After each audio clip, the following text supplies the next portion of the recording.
Memang saya pengen ke Kristen, saya pengen mengikuti Tuhan Yesus. Aduh ya Allah, merinding banget gue liatnya, sumpah. Namun demikian, saya tetap memohon maaf atas hal tersebut.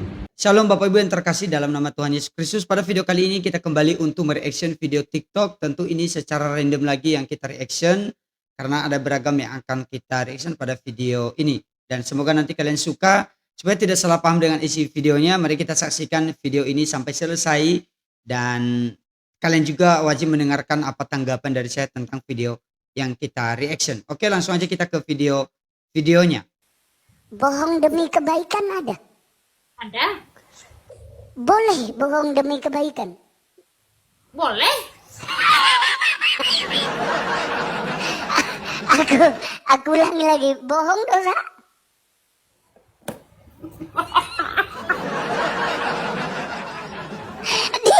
Dia bohong dosa, dia baru sadar guys, baru sadar. Dosa yang baik ada? Nggak ada dosa yang baik. Dosa demi kebaikan ada? Ada. Apakah boleh berbohong demi kebaikan? Tentu saja tidak boleh. Bohong tetap dosa, ya dosa tetap dosa. Jangan dicampur aduk. Kita lanjut pada video berikutnya. Memang saya pengen ke Kristen, saya pengen mengikuti Tuhan Yesus. Tapi gini, banyak orang di bawah sudah mulai teriak-teriak, tes katanya. Sekarang masih Ya. muslim berarti? Iya masih Bang. Oke, waktu muslim pernah sholat, tentu saja. Iya Bang. Coba kami pengen dengar, coba apa sebagai bukti saja bahwa memang benar-benar nggak Ya. ngaku-ngaku aja. Coba silakan. Saya bacakan apa Bang? Ayat apa? Al-Fatihah. Terserah apa saja, apa saja terserah. Saya coba Al-Fatihah ya. Mhm. Alhamdulillah, bismillahirrahmanirrahim. Alhamdulillahirrahmanirrahim. Ar-Rahmanirrahim. Maliki yaumiddin. Iyyaka na'budu wa iyyaka nasta'in. Ihdinas siratal mustaqim. Siratal ladzina anta alaihim ghairil maghdubi alaihim waladdallin. Walad dolin, betul? Ya. Apa arti walad dolin? Nggak tahu. Lu nggak tahu kok tanya saya. Oke. Sah artinya benar-benar. Ya. Coba Kak, Ya. apa yang mau Anda sampaikan nih? Saya juga ini mau pindah agama bukan karena mau menikah Bang, atau bukan karena mau ikut suami, tidak, tapi karena saya setiap dengar puji-pujian kayak saya tersentuh sendiri Bang, kayak saya penasaran, kayak terpanggil. Iya. Iya, artinya di dalam sebuah lagu pujian itu di situ ada satu kekuatan atau spirit atau roh yang daripada Tuhan. Untuk apa? Untuk menggerakkan Anda, hati nurani Anda yang paling dalam.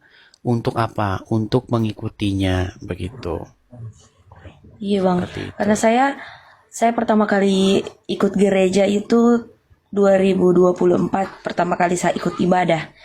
Nah di situ pertama kali saya langsung menangis Bang, kayak merasa Lagu terangkat. lagu apa ini yang Kak Dea Julian banyak dengar? lagu saya tahu.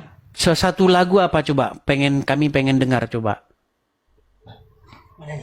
Segala perkara dapat ku tanggung di dalam Dia yang memberi kekuatan. Tuhan Yesus penolong dan sahabat, tetap percaya Tuhan setia. Banyak sih Bang. Saya suka dengar Ini harus diangkat menjadi tim worship ini. Iya, mantap suara. Saya pengen jadi ini Bang, pengen melayani Tuhan di gereja, tapi tunggu dibaptis dulu. Saya belum dibaptis soalnya. Oke. Jadi pesan saya begini ya. Kalau mau mengikut Yesus, jadi Kristen karena Yesus, bukan karena orang lain begitu. Karena orang lain ya nanti mengecewakan, nanti ganti lagi. Nikah sama ini ganti Hindu. Nikah sama Kristen jadi Kristen begitu. Nah, jadi kita jangan seperti itu ya. Artinya menjadi Kristen karena memang karena melihat Yesus begitu, bukan karena melihat orang. Gitu. Oke, ya pesan saya, Kak Dea Julian, ya kalau memang betul-betul jadi Kristen, ya betul-betul lahir baru, kemudian berakhlak seperti akhlak Tuhan Yesus, begitu. Ganti akhlaknya dari yang akhlaknya seperti Muhammad menjadi akhlaknya seperti Iya. Tuhan Yesus, seperti itu. Siap bang. Oke, hanya itu saja. Iya bang. Oke, saya turunkan ya. Makasih ya bang. Sama-sama, terima kasih. Wah, luar biasa ya kakak ini memuji Tuhan, dan Edis TV juga memberi ruang kepada kakak ini. Bagi teman-teman yang masih nggak suka dengan Edis TV ya skip aja ya. Karena saya tahu ada banyak yang masih nggak suka dengan Edis TV. Kalau saya tidak setuju dengan beberapa penafsirannya beberapa waktu terakhir ini. Tapi saya juga tetap menonton video-videonya, karena bukan berarti ketika satu kesalahan dia salah, maka dia salah dalam semua hal. Belum tentu. Kita lanjut pada video berikut. Saya mau tanya dulu Rara, di sana ada berapa yang nonton? Di sini sedikit 8. 8 orang. Di sini yang nonton sudah hampir 7.000 orang. Jadi coba Rara hati-hati dalam menjawab, hati-hati dalam bicara, karena ini ditonton banyak orang. Oke? Ya, Saya mau tanya dulu, Rara, kamu Islam atau Kristen? aku Kristen. Pantesan, kalau cantik-cantik pasti Kristen. Ngerinya. Oke, ya sudahlah, kalau Kristen pikir saya tadi Islam. Dari lahir sudah Kristen. Iya, dari lahir Kristen. Oke, lahir Kristen. Baik. Oh, jadi sebenarnya ini channel saya ini itu channel diskusi. Ya. Saya ini membuka siaran akibat daripada banyak orang-orang Islam yang sering bahas agama Kristen. Saya tanya Bang dulu. Faruk. Pernah lihat nggak orang Islam bahas agama Kristen? Ya, Bang Faruk. Faruk, terus siapa lagi? M ya kalau nggak salah. M siapa? Ini ada aku berteman. Siapa namanya? Tunggu dulu. Oh, Pernah- Mr. M. Iya, kalau Mr. M itu Kristen. Oh iya, salah. Iya, salah itu berarti. itu juga salah satu orang-orang yang merespon orang-orang Islam. Begitu. Tapi melihat orang Islam bahasin agama Kristen sering dan pernah gitulah ya. Iya. Coba bagaimana menurutmu ketika ada orang Islam membahas agama Kristen? Ya nggak apa-apa kan, punya hak masing-masing ya. Iya. Sebenarnya kalau memang orang Islam punya hak bahas agama Kristen, maka orang Kristen punya hak nggak bahas agama Islam? Punya dong. Iya, tetapi yang ada kalau orang Kristen bahas agama Islam ditangkap polisi. Betul. Nah, dia langsung tahu kan? Dia langsung tahu. Artinya memang kita nggak ngada-ngada, teman-teman. Iya. Jadi ini yang saya sering sering saya suarakan supaya didengar oleh banyak orang. Kenapa? Kok bisa hanya orang Islam doang begitu yang bahas agama Kristen? Sementara kalau Kristen bahas agama Islam langsung dipenjara. Ini contoh nyata aja ya, contoh nyata, dan ini sudah sering. Saya kasih contoh ya. Ini saya kasih contoh. Dan ini bukan hanya di media sosial, tetapi memang di publik. Ini saya kasih contoh nyatanya. Sebentar, saya kasih bentar ya. Nah, ini adalah salah satu banner di belakang saya ini. Kelihatan ya? Iya. Nah, ini orang Islam kalau mereka mau bikin pengajian, mereka akan bikin spanduk gede-gede nih. Nah, tulisannya begini, benarkah Bible dipalsukan? Gitu. Ini kajian mereka. Dan mereka mengundang orang Kristen nih. Kajian para mualaf begitu ya. Mereka membahas begini. Nah, kalau yang kayak begini tempel di Jeraya, dipajang spanduknya, pasti orang-orang Islam, ulama ya kan, muspida dari muslim-muslim begitu ya. Kemudian gubernur, bupati, ya mereka mengatakan itu kan dakwah umat muslim. Kapolres, Kapolsek semua diam. Karena apa? Karena ya sesama muslim. Oke, ternyata kakak ini dia juga orang Kristen. Tapi Edis TV memberi ruang untuk dia lah. Luar biasa ya. Edis TV tadi memuji dia. Dia bilang kalau cantik-cantik begini udah pasti Kristen. Emangnya kalau yang nggak Kristen nggak cantik ya? Ya bercanda aja ya. Oke, mari kita menonton lagi tentang bukan Ustadz tapi Gus Elham ini yang minta maaf. Mari kita tonton video permintaan maafnya. Warahmatullahi wabarakatuh. Kediri 11 November 2025 jam 14.00 WIB. Dengan penuh kerendahan hati, saya Muhammad Ilham Yahya Al-Maliki secara pribadi memohon maaf yang sebesar-besarnya kepada seluruh masyarakat atas beredarnya video yang menimbulkan kegaduhan. Saya mengakui bahwa hal tersebut merupakan kekhilafan dan kesalahan saya pribadi. Saya berkomitmen untuk memperbaiki dan menjadikan peristiwa ini sebagai pelajaran berharga agar tidak mengulangi hal serupa di masa mendatang. Dan saya juga bertekad untuk menyampaikan dakwah dengan cara yang lebih bijak sesuai dengan norma agama, etika, dan budaya bangsa, serta menjunjung tinggi akhlakul karimah. Perlu kami sampaikan bahwa video yang beredar merupakan video lama dan telah kami hapus dari seluruh media sosial resmi kami. Dan perlu disampaikan juga bahwa anak-anak dalam video viral tersebut adalah mereka yang dalam pengawasan orang tuanya yang mengikuti rutinan pengajian saya. Namun demikian, saya tetap memohon maaf atas hal tersebut. Demikian permohonan maaf dan klarifikasi ini saya sampaikan. Semoga Allah Ta'ala mengampuni kekhilafan kita semuanya dan senantiasa membimbing langkah kita di jalan kebaikan. Assalamualaikum warahmatullahi wabarakatuh.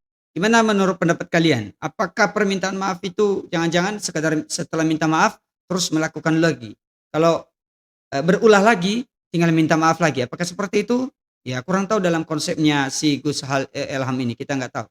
Semoga dia bertobat sungguh-sungguh lah, karena dia caranya kurang bagus lah, karena dia akan melakukan tindakan-tindakan yang nggak etis dan tidak sangat-sangat tidak baik, dan itu amoral bagi saya karena sampai cium-cium anak-anak kecil. Oke, mari kita next pada video berikut. Kamu boleh dicium sekali lagi nggak? Boleh, Tok. Boleh. Tapi dicium Gus El senang nggak? Sesenang, Tok. Wong Guse. Papakne sik, dipapakne sik pipine.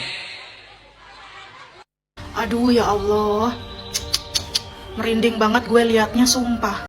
Video dia yang kayak gini tuh udah banyak banget guys berseliweran di sosmed. Tapi kok orang-orang pada diem aja ya? Apakah para pengikutnya menormalisasi pelecehan seperti ini sehingga pada diem aja, tidak dihujat, tidak diboikot, dan tidak didemo? Gimana ya gue ngomongnya ya? Kalian aja deh guys yang berkomentar, menurut kalian gimana guys? Oh, aku tanya nih kepada kalian secara objektif ya, netral nih. Kalian kalau punya anak cewek misalnya, terus dicium sama Gus-Gus ini, rela nggak? Mau nggak? Apalagi model cium-ciumannya kayak gitu.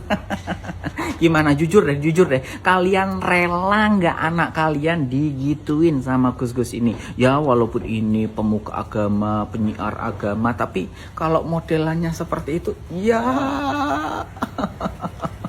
mau nggak kalian? Mau nggak? Coba jujur. Aduh, kayaknya nggak pantas kayak gitu, nggak pantas. Jujur, ini secara agama, pandangan agama gimana? Boleh nggak seorang laki-laki mencium anak balita gitu ya, tapi begitu gitu, gimana hukumnya gimana? Aku ini awam agama, aku ini nggak terlalu paham agama ya. Gimana hukumnya? Coba terangkan. Nanti kalau saya bikin konten gini dibilang pelecehan, pencemaran nama baik, semuanya kayak gitu. Padahal ini kritikan untuk membangun peradaban. Katanya si paling adab, tapi enggak ada. Coba komen aja. Ngerokok nih kui, setiap hisapan itu orang kok ngerokok, setiap satu hisapan itu mendapatkan pahala. Ilmu itu bukan cuma didengar, tapi harus dari orang yang benar. Lucu ya, ada yang disebut tokoh agama, tapi nggak bisa jaga batasan sama wanita, menganggap hal itu biasa, bahkan malah menjadi bangga. Padahal Nabi SAW udah ngasih tanda.